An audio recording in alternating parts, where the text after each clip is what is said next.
Holt was E.M. Holt's son. He was governor of North Carolina. They were involved in this church as well as other churches in the community. And his son, L. Banks Holt, basically started Graham with the Oneida Mill. This area was described as a place that people didn't even want to cross through before it was developed. It was not even an approved, developed area for settling because of the red clay, the rough terrain. And so when they came here, it was rough and tough and a hard thing to do. Big prices were paid for us to be where we are today. And I, for one, am thankful of that. Thank you very much.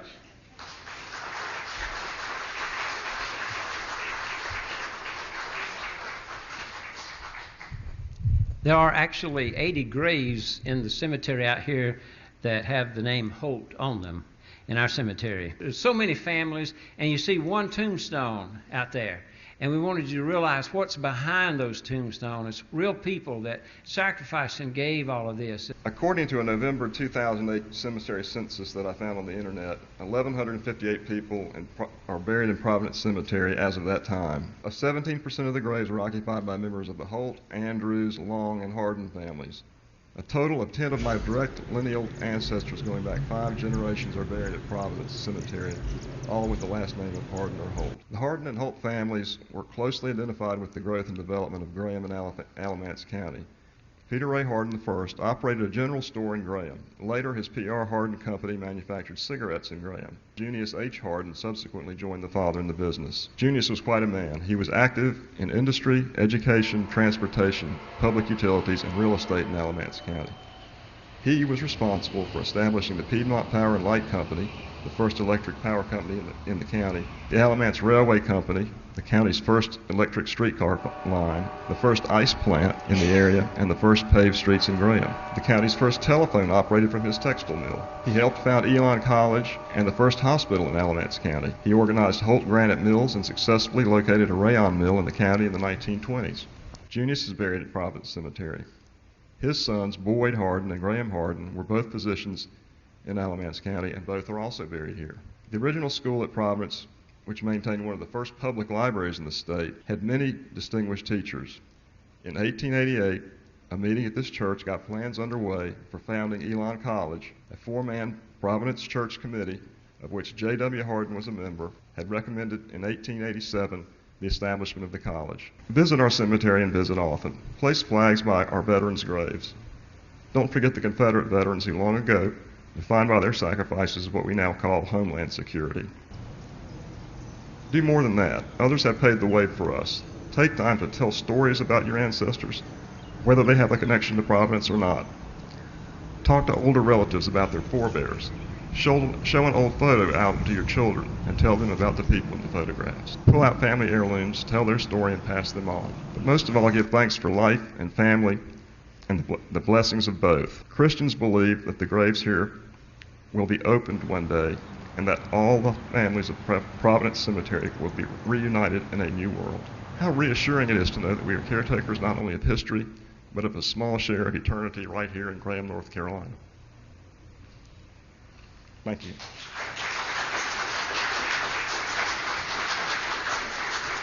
One of our goals for this year was to let you see that who we are is who you are. This is your place. It's the most diversified historical place probably in the state. No other place has so much to do with government, with history, with education, with church, with memorials. And we thank you for all you've done to help us take care of it and will continue to do. I'm Mitch Flincham. I'm the commander of the Sons of Confederate Veterans Camp number 813 that's located here in Graham, North Carolina. We really are honored and privileged to be a part of your service today, basically because we have 33 honored Confederate veterans that are buried in your cemetery.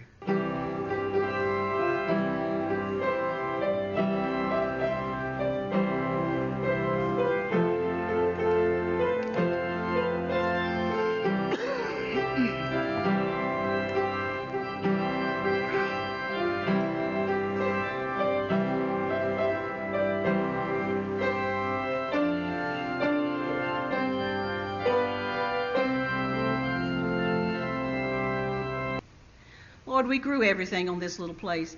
Fruit trees, all the vegetables you could name. We got pigs and chickens, a couple of cows, and a team of mules. We grow corn and tobacco. Well, the corn we turn into whiskey. It's easy to travel about that way, and it's worth more than money these days. The tobacco we pack in big round hogsheads and roll it up to South Boston, Virginia, and sell it there. All my children and grandchildren work this place. Farming's a hard life, but it's a good life, and we've never gone hungry. Today I'm meeting Alex Newton, a young man in the community who's on furlough from working in the hospitals in Raleigh. And we're going to take my team of mules and flatbed wagon, and we're going to go up to Weldon, North Carolina, and collect Stephen's body. At least I'll know where he is. We started a little church back in 1860. We used to go around to Hester's to church, but we had to leave about before dawn to get there in time for service. So we started this little church, Mountain Creek. The only regret I have is that Mountain Creek doesn't have a burying ground.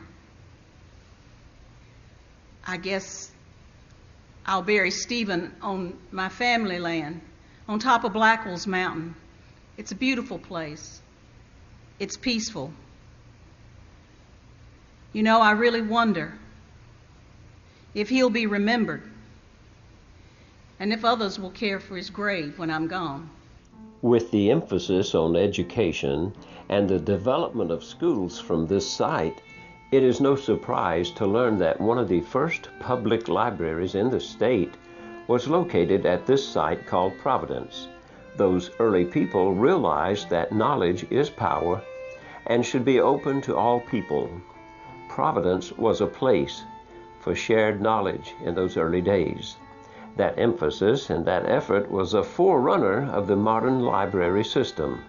Over these past 250 years, the role of a library has grown and mushroomed into the amazing system we see today in Alamance County.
Hello. I want to thank you all for inviting us here today.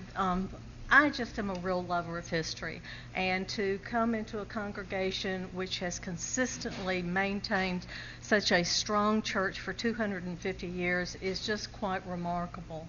And the fact that you had one of the first libraries in the county also speaks to your commitment to your congregation. Alamance County is very unique. We have a special place in history, and we have always treasured that history.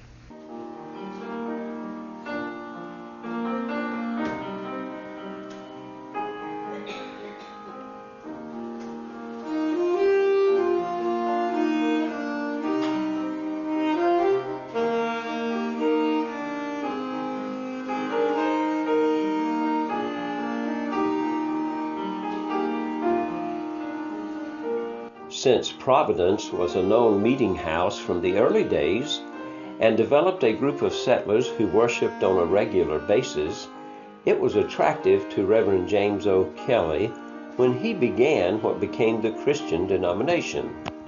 This was the first denomination to be formed on American soil. Benjamin Rainey was one of the earliest steady leaders at Providence. Through these men and the efforts of the local people, Providence became one of the early congregations to join with O'Kelly. Since it had an established facility and was comprised of many of the outstanding leaders of the Christian church, it served as a hub for many important gatherings. Also, as more people moved into this area, the need to travel long distances to reach Providence gave rise to the possibility of establishing other congregations in the area. The pastors, who served many congregations at once, and the lay people in these congregations all worked together to help others. Providence was a place of spreading the gospel. The three most prominent congregations that received assistance from the pastors and the people of Providence in their founding are First Christian UCC, Children's Chapel UCC, and Long's Chapel Christian Church. After the Civil War, the Ku Klux Klan decreed that even in the church, the colored race should be removed from white worship. Reverend J.W. Wellens was greatly distressed at this and set about helping the colored race to build places for worship. Baptizing hundreds and ordaining as ministers those of the race whom he felt capable of leading the flock. Children's Chapel United Church of Christ is an example of one church organized by this white minister in 1875. Reverend Wellington served as his pastor. For many years, slaves had worshipped at Providence United Church of Christ, formerly New Providence, on Main Street in Graham as far back as 1763. One Sunday after the slaves had finished their work, they gathered under some trees about where our current cemetery is located, the cemetery at Children's Chapel, to listen to Reverend Wellens preach. We're told on rainy Sundays services were held in the Liberty Stable owned by Mr. Hornaday. When Reverend Daniel E. Long assisted Reverend Wellens, noticed the large crowd of slave men and women and children, he called them children. Children was a term used by the white slave master to refer to the slaves, no matter how old or young they were. From this time, the name Children's Chapel Christian Church became.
spring of 1887, the people asked Dr. William S. Long from Graham, North Carolina, to come and speak for them. This was a big day, for it was considered a long trip for horse and buggy days. Dr. Long came, and on that afternoon, the congregation made plans to build a Christian church and called it Long's Chapel, after Dr. Long. On November 10th, 1887, the congregation moved into the new building for the first service. This was a great event, and everyone passed in a shout of joy. On the 10th day of November, 1887, there were 44 charter members who joined the church. Terrific to celebrate with a church that has 250 years of history. And we've learned so much about our community from this celebration with Providence. And on the very first page in here it says that Bessie Holt was the daughter of George Holt, and that she was baptized in this church at 2 months old.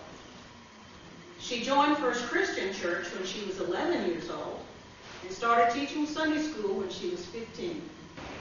In February 1884, 18 people came together and signed a charter of what they believed a Christian church should be. 18 people, but I do want to point out 4 of these 18 people were women. The first minister was Jeremiah W. Holt. Reverend Holt was an excellent organizer, preacher, teacher, but one of his big claims to fame was the men's only frog leg breakfast, which he held every year. The early members of First Christian continued to worship at the Union Church, but their own church building was a real goal for this congregation. And on September 1891, the first building materials were deposited on a lot that had been donated by B.A. Sellers. The church was completed at a total cost of $3,935.10 in 1920. The new $100,000 church building was dedicated, with the ranks of steep steps leading up to massive columns and 4 main front doors coupled with the dome. We are a church family, loving all people, because God has shown us his mercy, grace, and love through Jesus Christ. Thank you. And the reason we're meeting here today with the school system is because in one of the first court sessions, they made a decision to fund public education in the new county. What they decided was to pay an 8-cent poll tax. That means everybody in the county had to chip in 8 cents. So today we're celebrating not only the early beginnings of education in this area, but we're wanting to showcase a lot of these young people and the system and let you know not only the history of where we've come from, but look at where we are now and the many opportunities our young people have. Color guard, out, order, colors, ready, cut, freeze, hands, colors, ready, cut. Oh, say, can you see by the dawn's early light what so proudly we held at the twilight's last gleaming, whose white stripes and bright stars through the perilous fight o'er the ramparts we watched were so gallantly streaming, and the rocket's red glare, the bombs bursting in air, gave proof through the night that our flag was still there. Oh, say does that star-spangled banner yet wave o'er the land of the free and the home of the brave? As Darrell said a little earlier, the schools here were first founded by the early Pennsylvania settlers in connection with the churches. Prior to the Civil War, the schools of Alamance were poorly equipped. Many of the teachers were inadequately trained, and there were few textbooks in that day. When the first Alamance County Court convened the Providence Church right here in 1849, the commissioners levied a 59-cent poll tax for county contingencies and an 8-cent poll tax for the common schools. Here's the Graham zone. Graham School, high school used to be down the street. It was just demolished a few months ago. It moved to the Pine Street site where the middle school is today, and it moved to its present site in 1968. Blessings on this day, on all who gathered here. Blessings on the food we eat, prepared by hands so dear. Blessings on this day, and as we gather near. Blessings on our time together, now and through the year. I'd like to thank Pastor Darrell Peebles for the opportunity to be with you today celebrating 250 years of history for your historic Providence Christian Church and the Alamance Public School System and its roots. I congratulate Pastor Peebles and his and your very special congregation for sharing the rich and diverse history of your church with the people of Alamance County. The student athletes don't care how much you know. They just want to know how much you care. Care about them. If you show your students that you care and love them, it means the world to them and will make a big difference in their successful future on and off the field. Be on time. Pay attention. Stay focused. Be a good citizen. Do what is right at all times. Do a great job in the classroom. Never assume anything. Discipline starts at home. Practice good parenting. Be a good role model, just as a coach should be. Be consistent.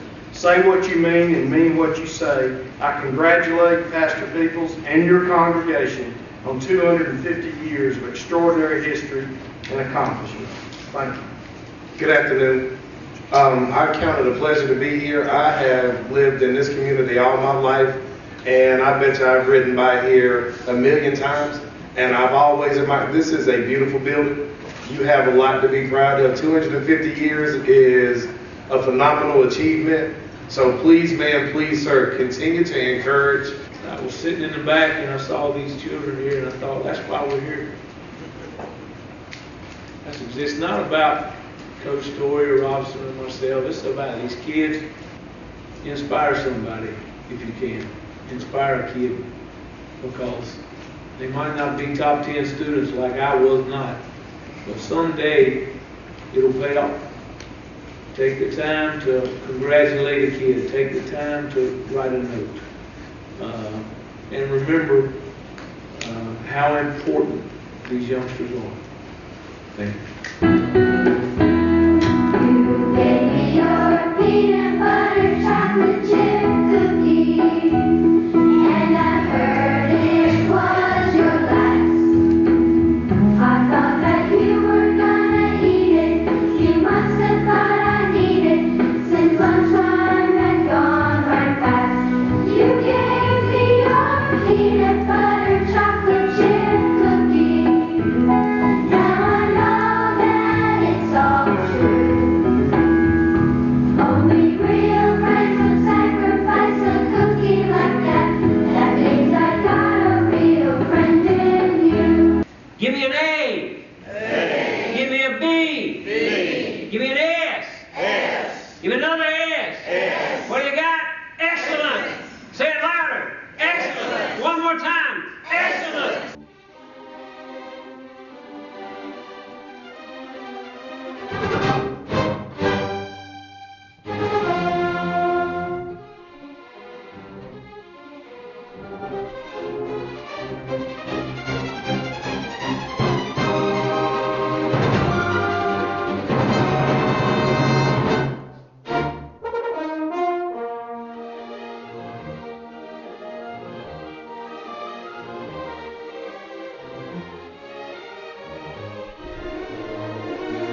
certainly it is evident that this has been a place for all times.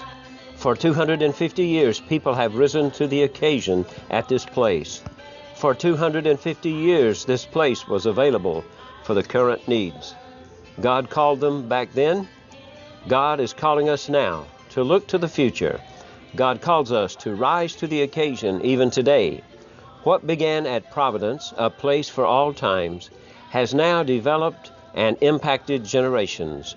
Our journey back 250 years has revealed our beginnings. Our journey forward from today is now most important. God is calling each of us now to go forth and soar to heights unimaginable. To God be the glory.